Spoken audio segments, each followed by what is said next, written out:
Et j'appelle donc le prochain témoin, qui est Monsieur Robin Reda.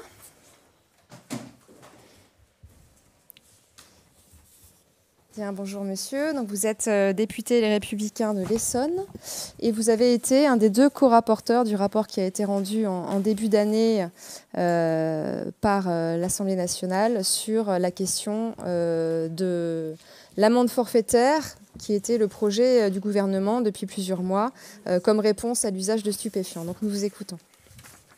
Bonjour Madame la Présidente. Vous me permettrez de débuter par une provocation.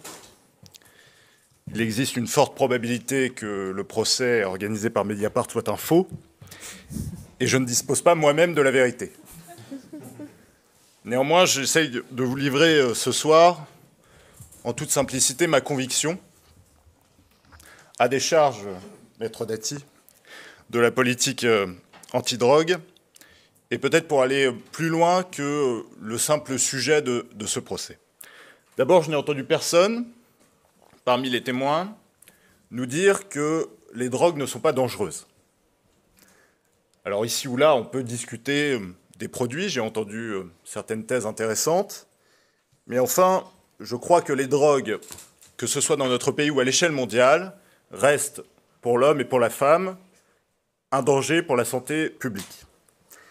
Et je crois qu'une politique de dépénalisation serait une hypocrisie, parce que ce serait tolérer ce qui provient d'un marché noir, et une politique de légalisation serait une lâcheté, une paresse, parce qu'il ne traiterait pas à la base le problème majeur et aujourd'hui exponentiel dans notre pays, qui est le problème de l'addiction aux substances psychotropes. Donc je crois qu'il faut d'abord reconnaître et être très lucide sur les dangers de la drogue. Ça ne veut pas dire ne pas être lucide sur les zones d'ombre, les manques de la politique contre la drogue et de la guerre contre la drogue, qui effectivement, à longueur de rapports parlementaires et d'interventions, est parfois conspuée. Mais quel est le problème d'abord de la drogue ? Ce n'est pas tellement le problème du consommateur. Et je rejoins un certain nombre d'intervenants quand on dit que le consommateur a certainement payé beaucoup trop la politique antidrogue. Parce que celui qui doit payer, c'est qui ? C'est le dealer. Et le sujet, c'est d'abord de lutter contre les trafics.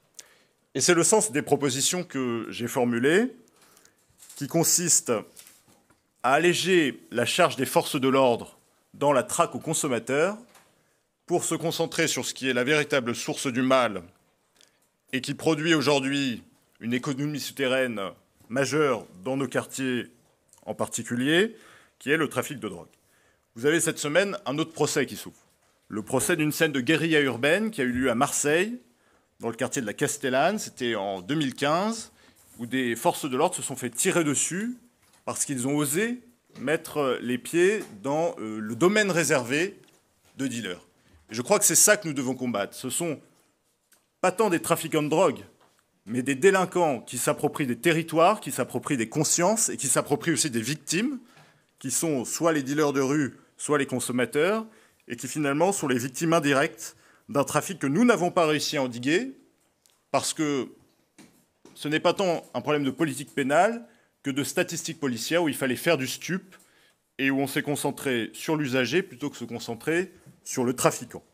Donc l'ennemi, c'est le dealer, et il faut libérer du temps à nos forces de l'ordre pour lutter contre l'économie souterraine et les trafics de drogue. Et c'est le sens de l'amende forfaitaire que je propose, qui permet, tout en allégeant les sanctions théoriques, puisqu'on sait très bien qu'on fait face à une loi très dure sur le papier, appliquée très mollement dans les faits, une loi théorique dans laquelle la peine de prison, dans les faits, ne va quasi jamais aux consommateurs, et donc sanctionner le consommateur parce que la consommation de drogue doit rester interdite, mais se concentrer sur l'emprisonnement, ou en tout cas le jugement, des dealers. Le vrai procès, qui est celui que nous devrions avoir ce soir, c'est celui, en réalité, de l'échec des politiques de prévention dans notre pays. Et c'est là que nous avons, je crois, à réfléchir de manière très profonde à ce que sont les drogues, ce qui est en particulier la question du cannabis, parce que c'est évidemment la question qui occupe la majorité des procès à titre pénal en France, et de repenser la prévention, notamment en direction des jeunes. Mais en réalité, envers toute la société. Parce qu'aujourd'hui, il y a un sentiment très fort, je parlais du cannabis à l'instant, que le cannabis n'est pas interdit. Parce qu'il est banal, parce qu'il circule aussi facilement que le tabac et l'alcool dans les établissements scolaires, ou en tout cas à leurs abords, et parce qu'il n'y a pas de véritable discours, que ce soit à l'intérieur des établissements scolaires ou dans les familles, mettant en garde contre les risques, les dérives, le potentiel addictif des produits stupéfiants et en particulier du cannabis. C'est pourquoi je crois que nous devrions d'abord avoir le procès de la communication insuffisante à l'égard des familles et des jeunes.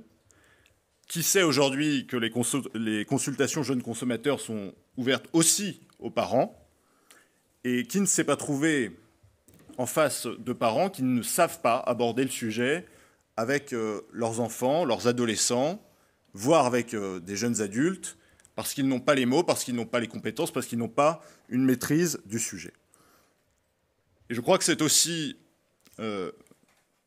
à louer le projet du gouvernement d'avoir un service sanitaire obligatoire qui consisterait à dire que les étudiants en médecine iraient vers les jeunes, vers les plus jeunes notamment, pour, pendant quelques mois de leurs études, intervenir, alerter sur le danger que présentent les produits stupéfiants est une bonne chose.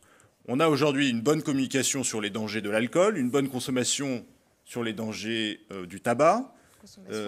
À peu près tout jeune, même si la consommation est malheureusement forte, sait ce qu'il en retourne lorsqu'il y a une consommation de ce type de produit.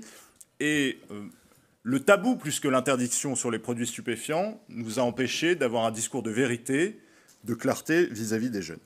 Est-ce que vous avez épuisé votre temps ? J'allais dire une dernière chose pour conclure, alors. Madame la Présidente, pour laisser quand même une ouverture dans ce témoignage qui sonne un peu comme une défense, une ouverture pour un débat national, parce qu'on ne sait pas ce qu'est réellement la drogue. Et je ne crois pas qu'on puisse ouvrir aujourd'hui des supermarchés de la drogue, des supermarchés du cannabis, comme il en existe par exemple aux États-Unis. Nous ne sommes pas sur le même modèle, nous ne sommes pas sur la même histoire.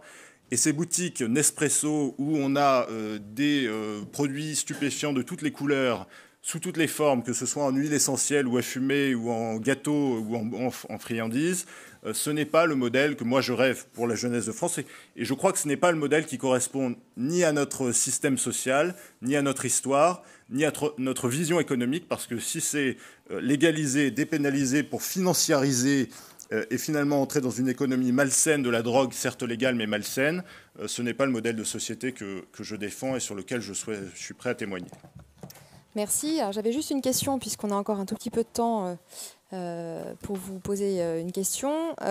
Vous dites que finalement, ce n'est pas possible de légaliser parce que ça laisserait libre cours au commerce d'une substance dangereuse. Donc même en considérant bien les effets dangereux de cette substance, ce dont effectivement tout le monde peut être d'accord, qu'est-ce qui vous fait penser qu'une régulation dans le cadre d'un monopole d'État, avec effectivement des règles très claires, et puis des moyens très forts qui sont actuellement, et notre collègue tout à l'heure, qui était juge d'instruction, nous a bien expliqué qu'elle vidait la mer à la petite cuillère, donc les moyens très dispendieux engagés pour la répression du trafic, ne pourrait pas être mieux employé pour réguler, faire de la prévention, puisque vous dites vous-même que c'est important. Qu'est-ce qui vous fait penser que ce modèle-là n'est pas possible ? S'acharner sur le consommateur, c'est effectivement vider la mer Méditerranée à la petite cuillère, comme l'a dit un ancien ministre de l'Intérieur, dont le seul nom permettrait d'être immédiatement mis sur le bord des accusés. C'est bien le trafic qui était visé dans le témoignage. Pour répondre très précisément à votre question, je crois, et c'est l'ouverture précisément que je souhaitais faire, nous avons un débat à avoir sur ce qui relève des drogues. Quand on parle du cannabis, en réalité, on parle des cannabis. On sait très bien qu'il faut évaluer le taux de THC, qu'il faut évaluer la composition du produit, qu'il faut évaluer la manière dont est consommé le produit. Et on sait très bien aujourd'hui que la France a fait un demi-pas de côté sur la question du cannabis thérapeutique, donc sur une forme finalement de régulation d'un certain type de cannabis, et qu'elle n'est pas capable aujourd'hui d'assumer et d'aller au bout sur la régulation de ce marché et la vente de ce produit. Ça veut bien dire qu'on est prêt, quelque part, à ouvrir le débat sur des substances qui, jusqu'à présent, pouvaient être considérées comme étant des produits stupéfiants, mais qui pourraient sous l'angle pharmaceutique notamment, entrer dans le marché légal. Et je crois que nous devons avoir ce débat parce que les économies qui sont autour de nous en Europe ou dans le monde l'ont, et nous serions dépassés par ce débat-là si nous ne l'avions pas en interne. Mais nous avons aussi à dire qu'un certain nombre de drogues qui aujourd'hui sont en consommation exponentielle dans le pays, la cocaïne, l'héroïne, d'autres produits encore plus psychoactifs, n'ont pas vocation à rentrer dans le marché légal. Merci pour ce témoignage. Merci Madame la Présidente.